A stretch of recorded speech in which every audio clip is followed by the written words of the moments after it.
¿Cuál es su nombre propio? Nombre propio. ¿Cuál es el profesor Ángel Coral Ángel Coral Real. I'm here interviewing Professor Ángel Coral Real. He's a secondary professor. He's also the caretaker of the land of Las Piedras. Bienvenido, profe. ¿Cómo está? Bueno, las gracias a ustedes. Las gracias a ustedes que están acá visitando y conociendo esto, ¿no? Esta belleza y esta hermosa, importante parte de la Amazonía peruana. Thank you for all of you for coming and visiting and helping to be part of this beautiful piece of land here, this beautiful Peruvian rainforest. Estamos en la parte de esta Amazonía, en el área de conservación de nuestra fundación.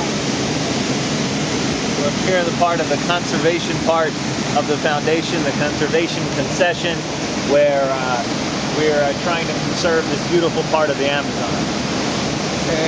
Nuevamente gracias a todos los integrantes de la fundación, a los miembros del directorio y a todos los socios, a todos los que conforman, por hacer posible y tener los proyectos muy importantes para conservar esto y para ir difundiendo esta visión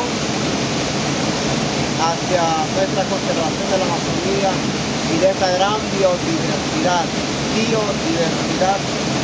de la Amazonía peruana. Thank you for everyone that's part of the foundation, all of the members, the visitors, the board of directors, everyone that makes this possible for us to be able to conserve the biodiversity and beauty of this part of the Amazon, to enjoy it, to save it, to be a part of it. Parte de la Amazonía considerada como la capital de la biodiversidad y el pulmón de vida del mundo. This part of the Amazon is considered the capital of the biodiversity, not only for the Amazon, but for the world.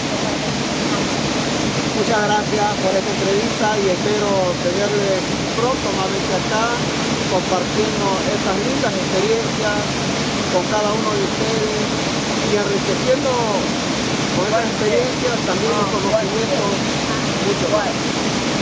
Thank you for not only making this possible, for each and every one of you who wants to come and enjoy this experience for the future and for things to come. Thank you all, and welcome for all of you who want to come.